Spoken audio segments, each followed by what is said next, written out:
Hey everyone, TechPriestFred here, coming to you with my initial impressions of the release version of Borderlands 4. The game released roughly 20 hours ago at the time of this recording, and I have spent almost all my time playing it with a break for some proper sleep and meals, of course. Now, this isn't a full structured review, and this isn't me being a content creator that sank 150 hours into the game on pre-release. It's just me being a normal guy that bought the game and played it for about 10 hours now, which is a good amount of time for a first impressions kind of video, right?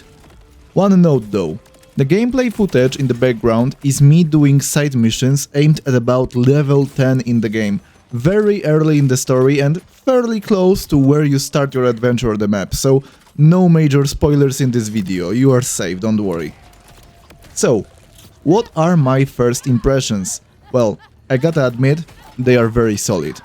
On my PC, for which I will provide the specs in the pinned comment, I got the game running on a mix of high and very high settings on my 1440p ultra-wide screen. To me, it looks great and is fluid as hell, but as you all probably know, the experience is very varied for other players. I just can say that on my PC, it works very well, averaging between 90 to 120 FPS, and that I wish for you all to be able to experience this game like I can, once the devs fix the optimization. Once that happens, I think that we all will be in for a very good time, which I will explain now. I wanted to say that the prologue kinda felt like it dragged a bit. I don't know why, but I felt like it stretched for a bit too long, so I'm thankful that I won't have to experience it 18 times or so to max out every Vault Hunter in the game. The combat on hard difficulty has been awesome since the beginning, especially since playing on hard forces you to use the correct elements for the correct health bars.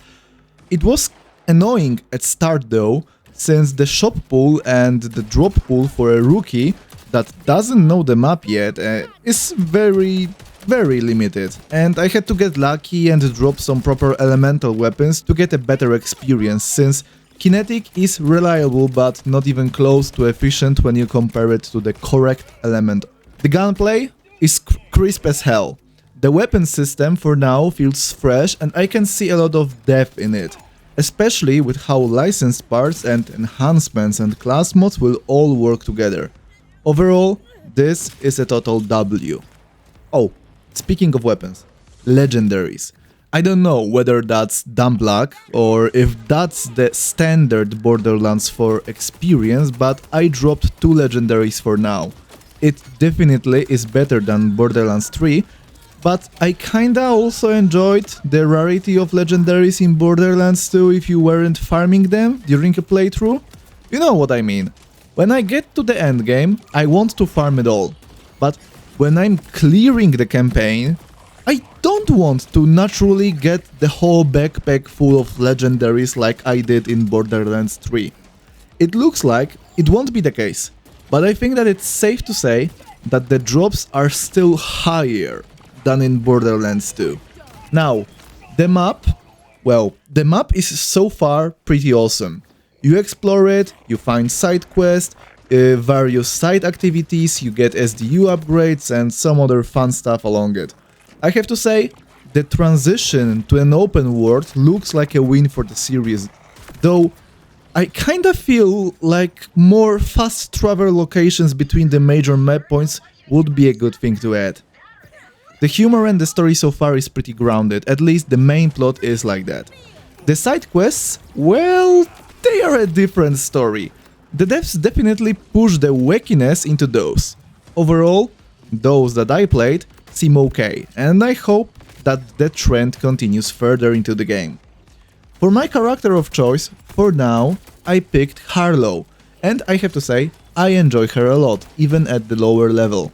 I tested all of her skills to get the basic feel of them at lower level, and chose the flux generator for now, since I really like the idea of fortifying a zone and getting awesome buffs to me and debuffs to my enemies inside of it. From what I have talked with my other friends, The rest of the cast is also awesome to play, so the roster seems great. There may be some imbalances in the late game, but I hope that the devs will even out the power levels with some patches.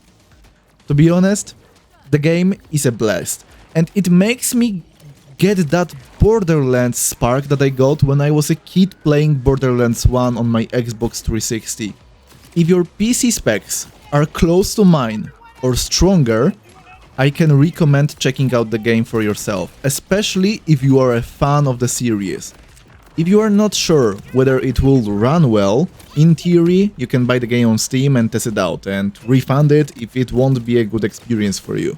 That, or you can just wait until the devs fix the optimization over the next weeks. But if you can get your game running well today, or in a month, or in a year, it will be a blast, I think. Well, that's it for the video. Kinda a first step into the Borderlands 4 content sphere. Thank you for your time spent with me here, and I hope to see you in the next ones. See ya!